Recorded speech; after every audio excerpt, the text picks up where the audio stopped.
Like and subscribe and click the bell icon to get new video updates. Sydney News. Drivers warned over dangerous foggy conditions this morning. Here is what you need to know this morning. Fog cover causes disruptions across Sydney's transport network. Sydney has woken up to a thick blanket of heavy fog over much of the city and metropolitan area.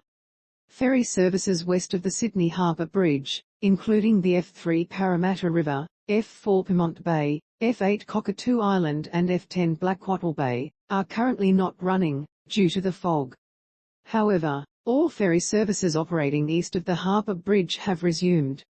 The Bureau of Meteorology has warned that reduced visibility, due to the fog, will make road conditions across Sydney dangerous during Friday morning.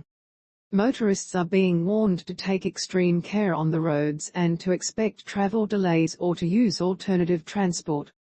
A spokesman for Sydney Airport said the conditions had not caused any delays, with flights arriving and departing as normal, despite pictures showing heavy fog. Diesel spill in CBD. About 200 litres of diesel has spilled on the northern end of Pitt Street in Sydney's CBD after a crane dropped worksite materials.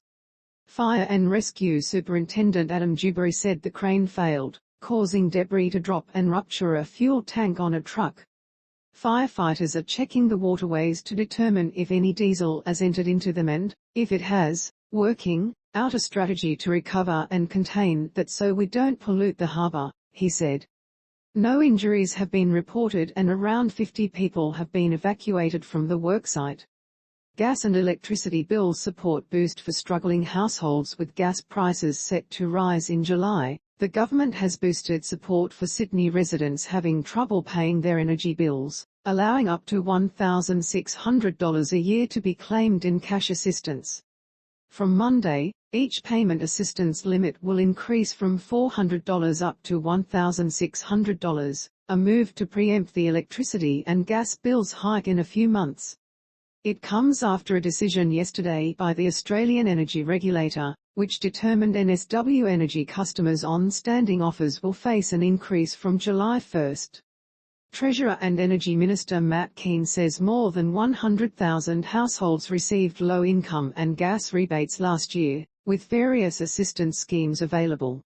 With cost of living pressures increasing, colder weather arriving and days shortening, we want to make sure households in NSW not only keep the lights on but also keep their families safe, warm and comfortable, Mr. Kean said. The government says price increases are being driven mostly by external factors, including the Ukraine war and recent flooding in NSW and QLD. Check your eligibility here.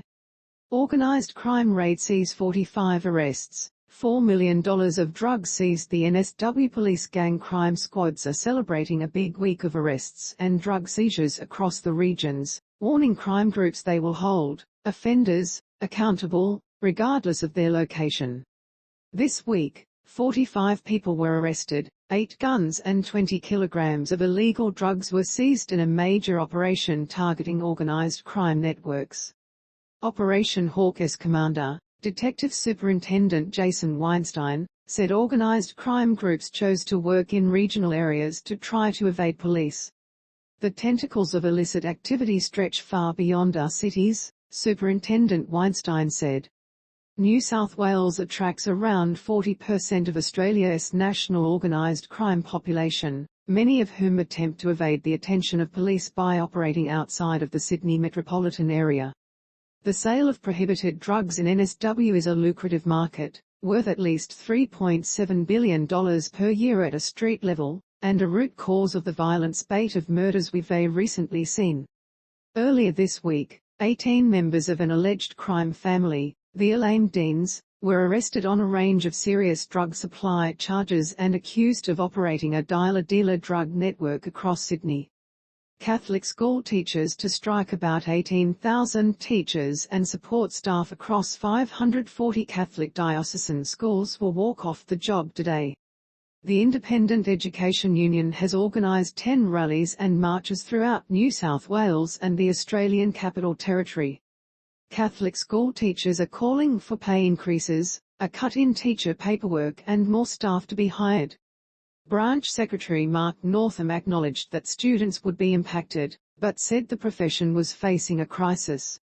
"You're not going to have sufficient teachers to meet demand. So, we've got more students coming in and we've got teachers not staying in the profession," he said. That is called the perfect storm.